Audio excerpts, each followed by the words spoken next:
Despite misery coming out of a summer in which billboard swoops for Bellingham, Caicedo and Lavia gave way to the cut-price pursuit of Wataru Endo, Liverpool's start to the season has revived fan hopes for silverware. The Reds produced 5 wins from their first 8 to move back into the top 4 spots, and even their loss to Spurs can be explained away by optimistic onlookers, Klopp's team seeing a perfectly good Diaz goal chalked off and ultimately succumbing to defeat at the death despite going down to 9 men. Mo Salah has shaken off the uncertainty around a mooted move to Saudi Arabia to bag 9 goals and assists to date, matching Erling Haaland's best mark in the division. And with Arsenal slightly below their best and sides like Tottenham only just getting things back on track, some commentators have put their faith in the Anfield side once again, tipping Klopp to mount another title charge and Liverpool to re-establish themselves as the closest rivals to Guardiola's City. But are they truly back to their best? Is there reason to believe this team is better than Arsenal or Newcastle, or do questions remain?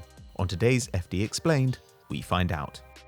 If you're a Liverpool fan, it must be a relief to see the table looking normal once again. At this stage of 2022-23, the Reds had conceded 3 goals fewer, but they'd also scored 1 less. And they were 7th and 4 points worse off. And things only deteriorated from there, it taking the club until match week 26 in early March to climb as high as 5th, where they ultimately ended the year. This time though, they're in the Champions League hunt, and undeniably, the top-line numbers look positive. After a dreadful defensive season in 22-23 with 47 eventually conceded despite a stellar 12 months from Alisson, 9 goals conceded so far this term suggests that the rearguard is close to being back on track, while the club's goal difference only trails 4 teams. As usual, the front line has danger on all sides, with Gakpo, Salah, Nunez, Diaz and Jota all boasting multiple goal involvements already. And even in midfield, the chief area of concern going into the campaign, early signs are good, Alexis Mac Allister providing some bite with over 4 tackles and interceptions per 90 in a more reserved role than he played at Brighton. But dig a little deeper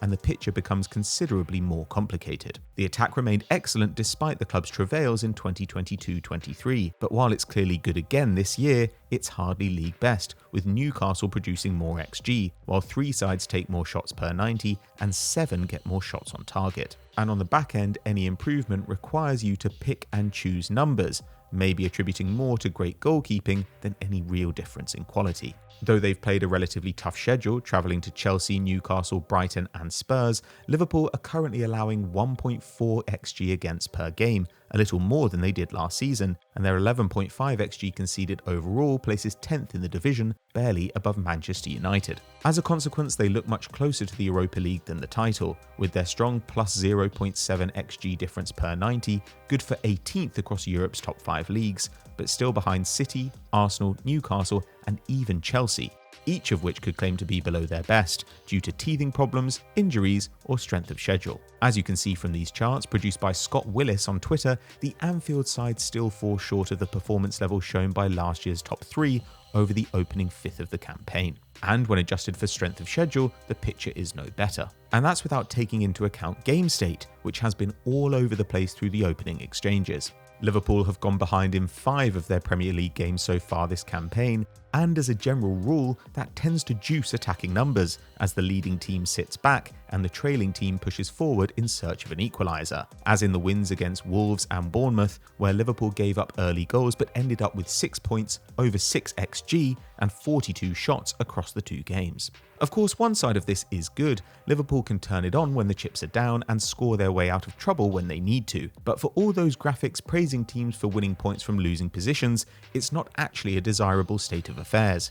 If you keep going behind, eventually the other team will get another goal and put the game away, or the attack won't click and the comeback won't happen. In the Newcastle match, for example, Liverpool were lucky to take anything back to Anfield, let alone 3 points, as the Magpies failed to extend their lead before Nunez bagged a brace from chances worth just 0.36 expected goals to hand his team an unlikely victory. We're not taking anything away from the Uruguayan, it was a game-changing contribution, but most of the time, a performance like that ends in a loss. The title-winning Liverpool of 2019-20 spent just 11% of game time trailing, the lowest in the league, and were top for time winning, spending nearly half of each match in front. This year they've been playing catch-up around 22% of the time, twice as much as Arsenal or Manchester City, and 6 teams have spent more time in front. That may just be chance, and as the season goes on, Klopp's side may begin to exert more control. But if they don't, some of those 1-goal deficits will turn into 2-goal deficits, and these defensive lapses will start to cost them points. So is that the whole story? Liverpool aren't really back, they've just got lucky,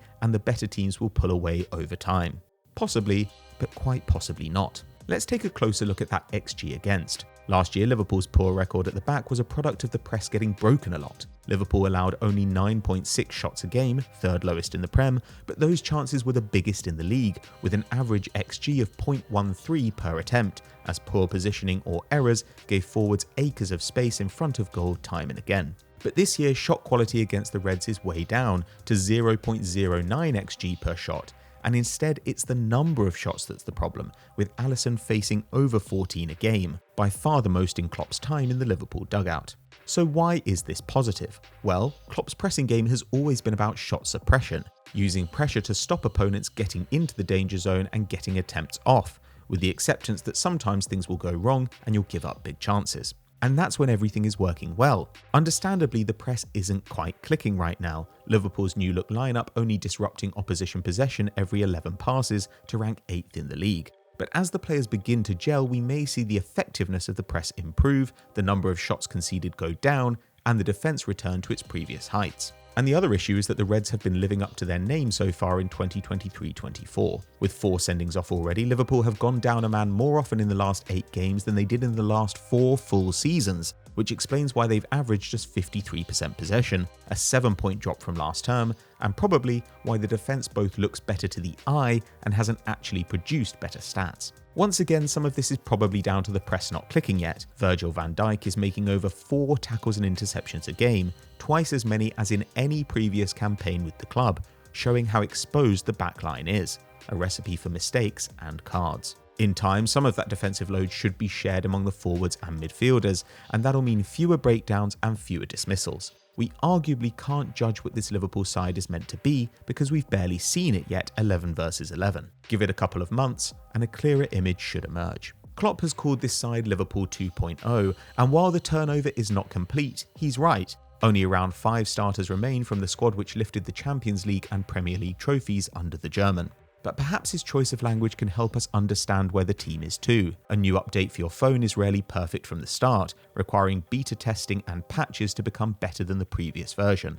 And Klopp will need to tweak his lineup and tactics, as well as add new pieces, to regain the heights of the past. Perhaps he can pull it off and Liverpool can contend for the title this season if things go badly for rivals, but perhaps some patience is in order, and the high expectations can be set to one side while the manager lays the groundwork for another miracle. So that's our take on Liverpool so far this season, but what do you think of the Reds? Can they hope for a title challenge? Let us know in the comments below. If you've enjoyed this video, drop us a like and subscribe, hit the notification bell and you'll never miss an upload. We'll see you next time.